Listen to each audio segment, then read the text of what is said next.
G'day fellas and welcome to a casted game. Spawning in over on the west side of the map, we've got the one and only, the Viper. Gonna be playing the English for us today. His opponent who spawns on the opposite side of the map, it is gonna be Vortex, and he's gonna be playing the Chinese. The map, of course, is Altai. This is a map that is notoriously difficult for any civilization other than the English. And the reason why is just simply because of how the English sort of, they get a lot of bonuses from line of sight. So they get bonuses mainly for their longbows is the big one. And so typically they're able to take advantage of the large mountain range that is in the middle of the map.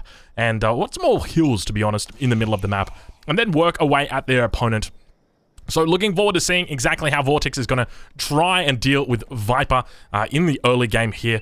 If Vortex can make it through to about the 15-minute mark and he's still sitting relatively even, then he will probably win the game. It's very difficult for the English to really close out once it gets to that point. So we'll have to see exactly how he does.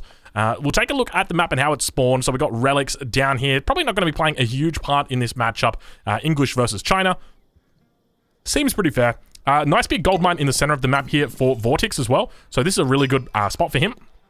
The other large gold mine is over on this part here, so not the best. When it comes to Viper's spawn, actually, now that I think about it, so he's got a wall that he can put in here, and then towards the front, he's actually got a nice little wall in here, and then another wall here. I mean, this actually isn't a terrible spot, and then another wall there. I mean, if Vortex wanted to wall him in, he probably could wall him in.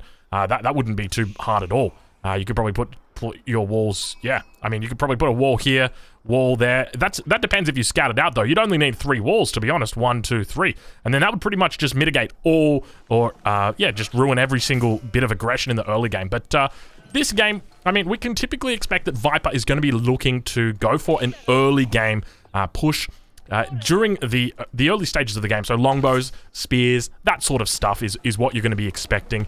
And looking to probably get +1 attack as well. That's going to be quite important. And also probably going to be looking to get siege engineering out as well. So we'll have to pay attention, see how he goes with that one. We'll take a look at Vortex. So Vortex is going to be going for the no gold mine route, which is probably the safest, probably the best, most efficient Chinese opening here. You can see he's picked up so many sheep.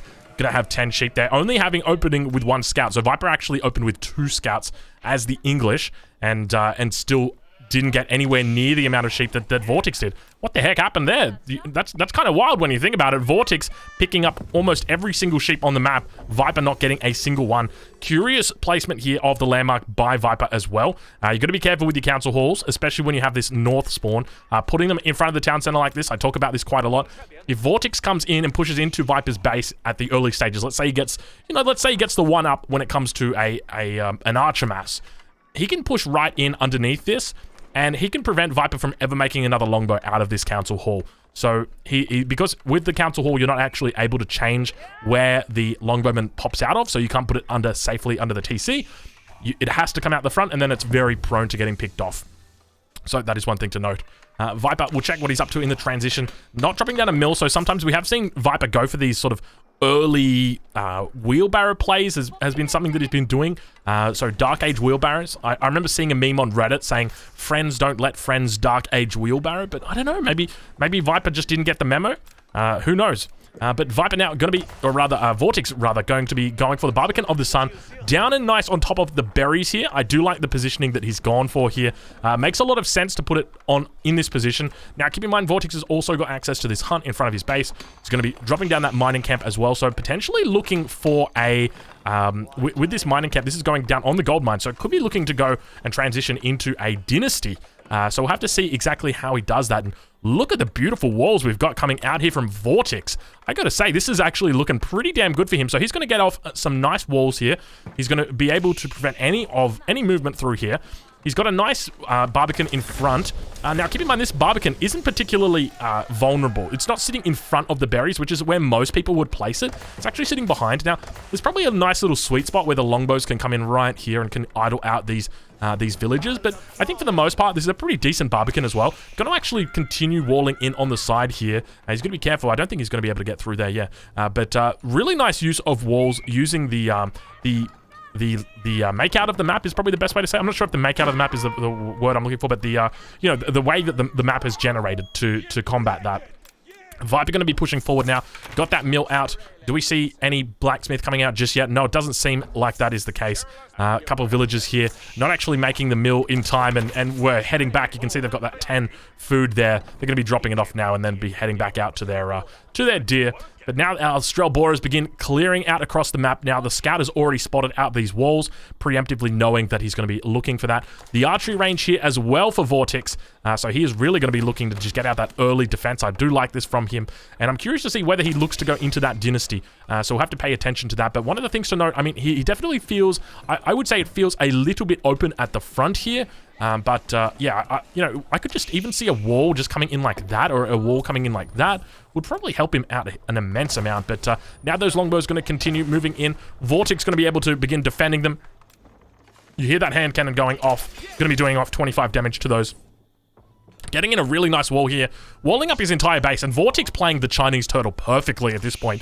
This is absolutely looking beautiful from Vortex. I am taking notes right now. So China, what's your goal? Your goal is China, survive the early game. That's what you're all about.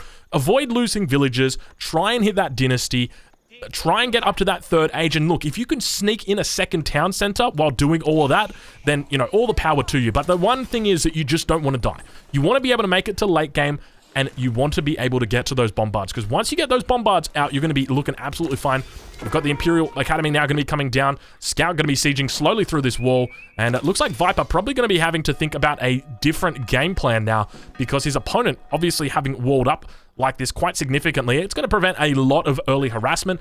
Absolutely no idle time at this point in time from Viper onto Vortex. So really, really well done there. The only thing that he's managed to do is actually force Vortex to put up walls. But you got to think about it from Vortex's perspective. He goes into the game and he's thinking about that. He wants to make walls. So he's very happy with that because it's part of his plan. So really nice use of walls here. Great coverage, actually. We'll check in on Viper. We'll see how he's doing. He's got longbows. I suspect we're probably going to be having through... Where is his blacksmith? Viper, why don't you have a blacksmith drop down yet? And I don't know why, but I feel like I've watched this game before. But Archer's now going to be moving out. And actually, probably going to be picking up that scout. Unfortunately, that scout does go down. So Viper only down to one scout remaining. A couple of longbows up towards the north. I wonder exactly what they're all about. What is he looking for? Maybe he's looking for this scout from his opponent. Still at this stage. Okay. So from the looks of it, Viper is now going up to the castle age, or he's thinking about castle. We can tell just because of how heavy he is on gold. So now that he's transitioned that amount of vills over onto gold, probably doesn't need this many on gold. He could probably be going with like 6 or 7 would probably be enough to get him up there on time, because you will see you'll have a very large surplus of gold transitioning into the castle age. But now those archers going to be taking a little bit of pepper damage right now as the longbowmen continue to deal out damage. Archer's going to be trying to chase them down. Villager going to have to fall back here from that outpost, so not going to be able to get that one up in time. He's going to be focusing down these longbows, moving through the masses, and there is a villager up here that's free for him, but he's going to look to continue focusing down those archers, doing a great job. Now going to be turning his attention to that villager. It does go down. That forward outpost gets denied completely. Now Viper's probably not going to cancel that. He wants to come back towards that eventually. Probably going to be looking to send out another villager eventually. But you can see he is working towards that castle age. Villager going to be coming out and looking to tap away at that outpost and provide that network of castles bonus. But Viper looking pretty good at this point. But my main fear for Viper right now is he hasn't achieved what he wanted to. You don't pick English on Altai and then think, okay, I'm going to fast castle. That's not what happens. You don't pick English on Altai and go, all right, I'm going to make some longbows, and they're not going to do anything. So when it really comes down to, you know, whose plan has worked here, Vortex is looking incredible in this game, in the series. So Vortex is going to continue trading out here. Keep in mind, he does have the Imperial Academy that's up, so he can be looking to make those Chokunu if he is seeking to do that. He did actually put down a stone outcropping, or he put down a mining camp on this stone outcropping. He's got enough stone to drop down that second town center. So that was something that we talked about. If you can manage to squeeze that one in, it's very, very powerful. And part of the reason why you want to squeeze that in against the English is because they're almost always going to be going up with the King's Palace, and going up to the next stage with the King's Palace is going to give them both the tech advantage, and it's going to give them the economy advantage as well. Now, keep in mind behind this, okay, obviously, Vortex has got the Song Dynasty going, which means his villagers are training faster, 13 seconds versus 20 seconds, so it works out to be about 1.5 town centers. When you compare that over to his opponent. Viper going for the White Tower. This is interesting. I don't know exactly what this is about. I think Viper probably realizes if you go for the King's Palace, you're playing into the Chinese players' hands. They want to take the game late. And if you make the King's Palace, then essentially you're making a town center. You're taking the game late. So I think that's what Viper is thinking.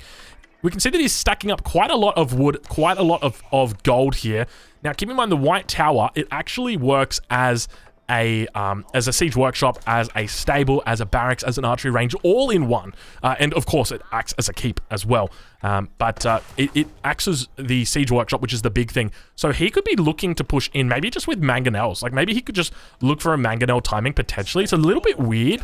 But it could potentially work. I can't imagine him like going for trebs or something. Like, can you imagine like he goes fast castle into trebs? Like, it just doesn't make sense. He's got nothing to defend them with, and they're not really going to be doing too much against units. Whereas mangonels, at least you're able to kind of siege with mangonels, and at the same time, you know, kill units as well. So that's something to note. So maybe we'll see from Viper like men-at-arms with mangonels. Maybe that's what we'll see. But we'll have to take note. Still no barracks is getting dropped down yet from the Viper. Now going to be aging up to that next stage. We'll have a look and see exactly what he looks to go into. Does have enough for a mangonel. He's going to be going for that mangonel. So as we suspected, that is what he's going to be looking towards. Vortex now on the defense. He's looking to get up to the next stage as well. But take a look at this. Viper going to be coming in and picking up this Imperial Official. It does go down with the last bow. Viper doing the fade away there. So very expensive loss there for Vortex. He's only got one Imperial Official out. So he's going to have to look to really push through on that food economy. But Vortex in a difficult spot here because he's got no more food behind the walls here. And if he's not careful, Viper could really look to isolate this completely. And I think Viper probably should do that. I suspect when the mangonel comes up, it's going to be providing that extra line of sight. I'd love to see him get up another outpost right here on the front line as well. That would help him out a huge amount. Town center popping off towards these longbows. He's looking to find villagers. Has managed to put down some farms down here to the south. But keep in mind, that's what he's looking for. He's after those villagers. Not really going to be able to spot out too much here. But obviously spots that second town center. And he knows that the clock is ticking for him. He is going to need to really focus down his opponent at this point. We've now got a landmark by the sounds of it going down for his opponent. Astronomical Clock Tower going to be the one. It is getting 13 villagers on it, so he's not messing around when it comes to putting this down. But keep in mind, this also acts as a siege workshop. So we mentioned that earlier, villagers should be able to get out of here alive. Mangonel shot going to come in, but going to be able to get those villagers out just. So the White Tower acts as an absolutely everything. It acts as your barracks, your archery range, your stable, your siege workshop.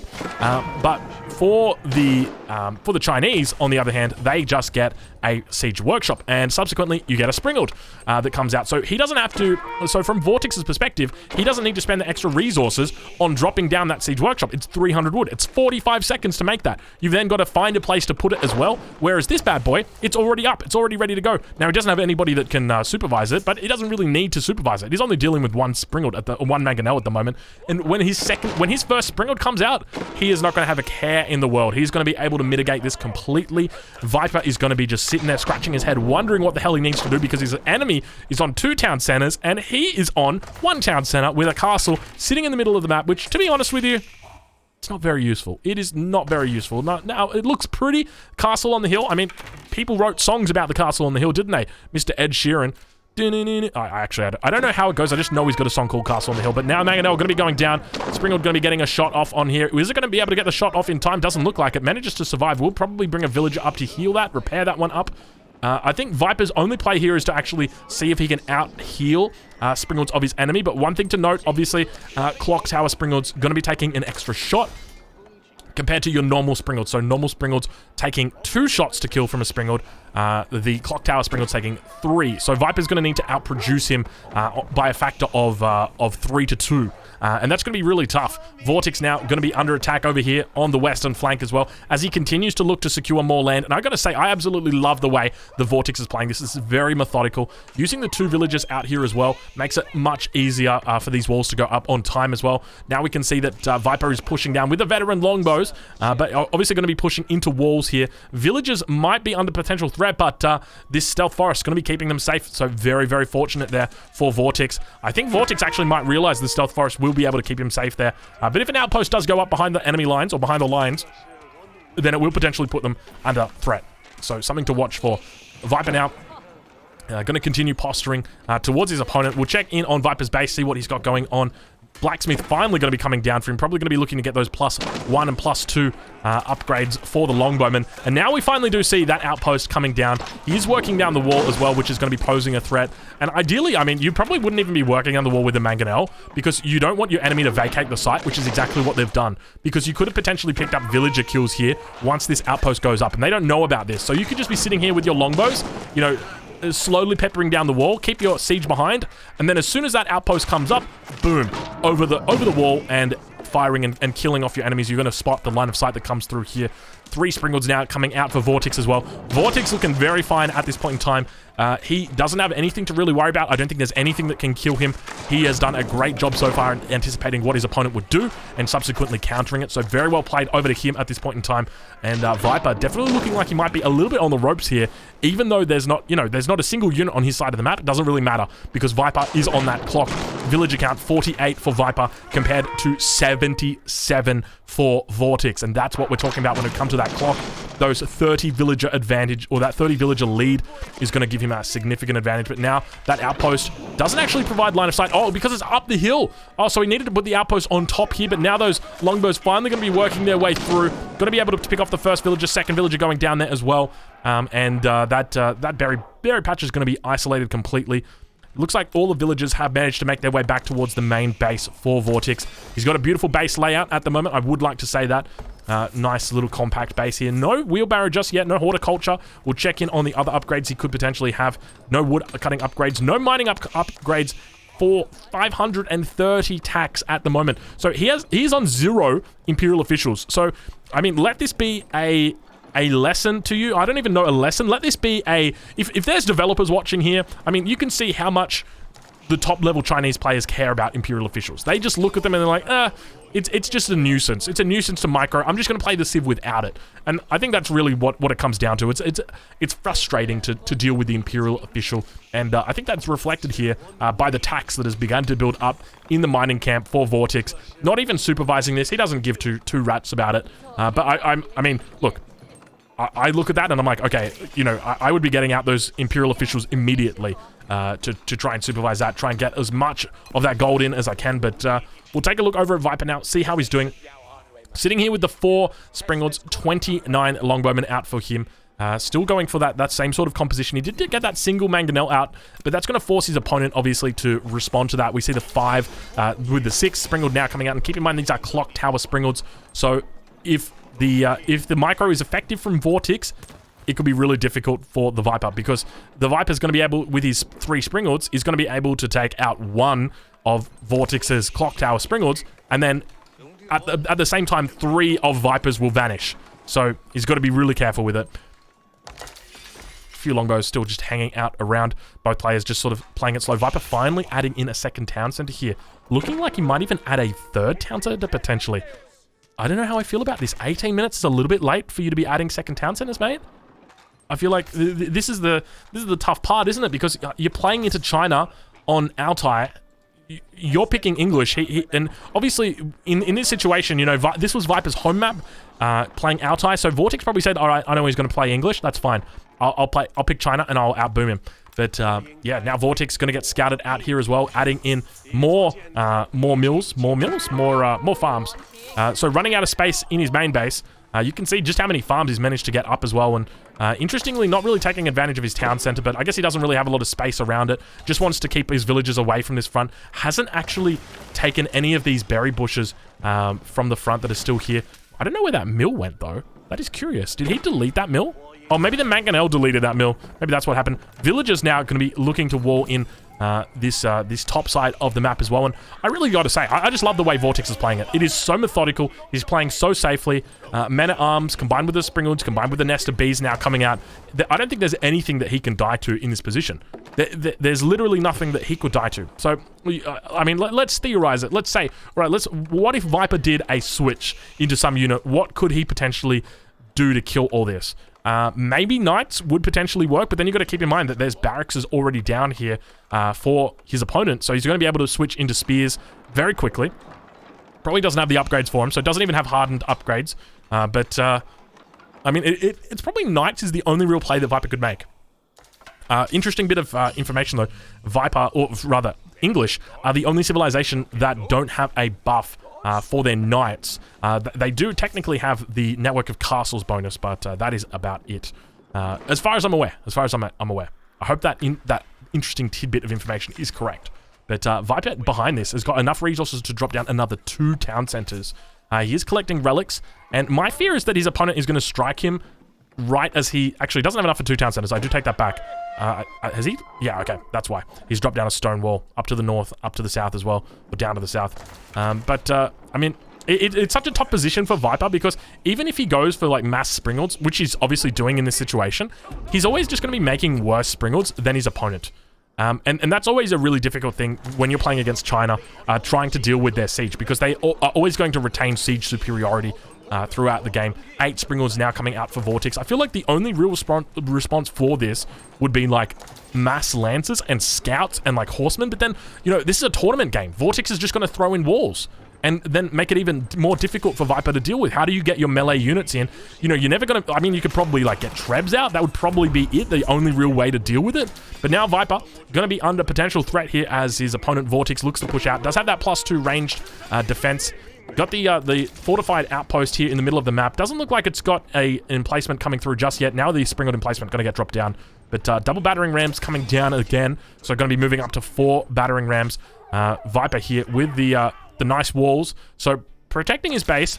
How's he doing on town centers? So he's dropped down the 2nd town center. We'll do a quick stock take and check villager count. Viper sitting at 72 at 21 minutes. His opponent at 109. So a 35 villager lead at the moment, or 37 villager lead, rather. But, I mean, at this point, Vortex very, very happy with himself. He's got plenty of resources behind his safe area here. He's got the walls up. So, you know, he's coming for this gold mine. There's still 2,000 gold on that, another 4,000 on that. He's going to be able to work his way up towards this gold mine if he's unable to secure this one in the middle, but it looks like he's going to be able to secure it. Vortex now beginning to move out. And this Chinese composition looking very, very strong. I got to be scared for Viper at this point because his longbowmen are only going to be doing 4 damage off towards their opponent. No melee upgrades either for them. No armor whatsoever. And now going to be neutralizing that sacred site. So Vortex going to be looking to prevent his opponent from gathering up that gold nice and early, but now towards the middle of the map, we hear those mangonel sounds going off. Springalds on the top of the hill are going to be firing off, and we'll enter into that cinematic mode as we watch the Springalds begin to fire upon the Springalds of their opponent, looking to trade out. We've got the men-at-arms on the back line, or rather the Palace Guards on the back line, just looking to hold off all of these battering rams on the front as well. And Springalds moving up to point-blank range, and now Spears are going to be coming out, looking to burn them down. This is a bit of a weird bug that happens sometimes. I don't know if bug is the right word here, but it's due to the elevation that they have to move up to point-blank range to be able to fire. Spears trying their best to deal with the Palace Guards that are on the front line, and Viper looks like he may be in trouble here, just simply because of the Nesta Bees. Nesta Bees now going to be firing off on this back line. Not a lot of units left here for him. Going to be pulling out villagers as well. Knows that he can't really deal with this. He gets a nice little split in now, but Viper going to be trying his best. We'll move the camera around so that we can spot those units coming through. Reinforcements going to be doing their best. Villagers, you see how low the health on them is. Springalds still going to continue chasing through. Viper actually managing to hold relatively well here, but now it looks like the forces for Vortex are going to continue to dwindle. Siege is what's going to be pushing him back. Viper does lose that white tower, and now going to be in a difficult spot. We'll take a look over towards Viper's base, and really you got to start asking the question, what's the response from Viper? Because those Nesta Bees are going to continue raining down here. You see that he's managed to clean this up. Viper behind significantly in villager count. 60 villagers versus 114. Vortex is up a huge amount, and Viper taps out. Vortex goes through to the grand finals. Ladies and gentlemen, what a game coming through from Vortex. Very well played. If you've enjoyed this game, a big shout out to Steel Series Prime Cup. Go check him out. Make sure you guys go check out Viper as well. I'll leave a link in the description over to his channel, and we will catch you guys in the next episode of Viper Watch.